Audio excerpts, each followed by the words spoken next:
дар шаҳри ҳисор боғи фаранги фароғатии зимистонаи шаршара дорои 700 ҷои нишаст буда, он барои баргузории ҳамоишу чорабиниҳои гуногун ва тӯю маъракаҳо пешбинӣ гардидааст.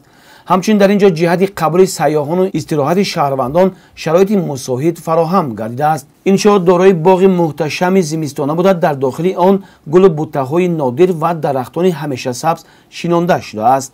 дохили боғи зимистона дорои беш аз 7000 дарахти нодир мебошад, ки асосан аз кишварҳои аврупоӣ ворид гардидааст.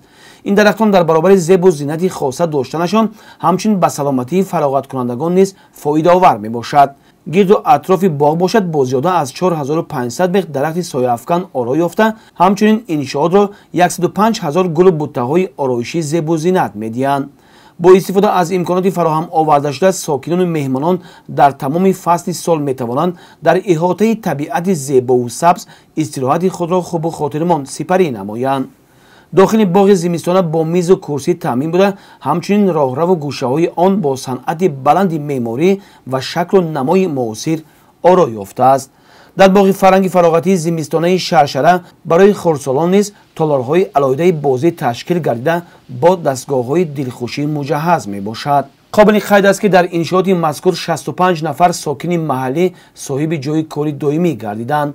девор ва гирду атрофи иншоот пурра бо сангҳои маҳаллӣ оро ёфта, дар он табиати зебо ва ҳайвоноти нодири Тоҷикистон акс ёфтанд, ки бешубҳа диққати ҷаҳонгардонро ба худ ҷалб хоҳад кард.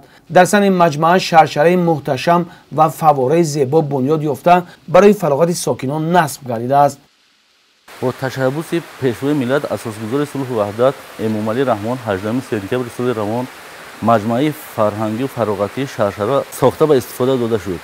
маҷмӯа дорои боғи ҳамешабаҳор мебошад. дар маҷмӯа ду толори калон оиди гузарондани чорабиниҳои тӯю маъракаҳо мавҷуд аст. маҷмӯа бо тамоми хӯрокҳои миллию европоӣ метавонад меҳмонҳои худро хизматрасонӣ кунад. дар маҷмӯа маркази дилхушии кӯдакон низ вуҷуд дорад. маҷмӯа дар як вақт метавонад то 400 нафар меҳмонҳоро хизматрасонӣ кунад.